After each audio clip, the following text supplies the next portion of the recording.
It all starts with the creation of a product backlog. The backlog is a collection of work items that might add value to the product.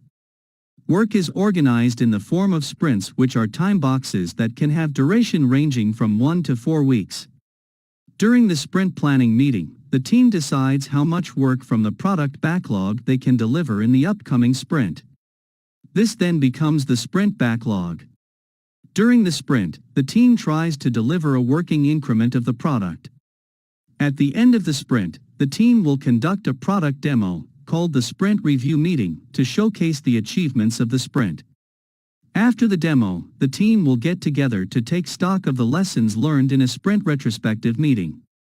Every working day during the sprint, the team will get together in a daily stand-up meeting to sync up with each other about progress and resolve problems faced. We shall be discussing the entire process in detail in subsequent lessons,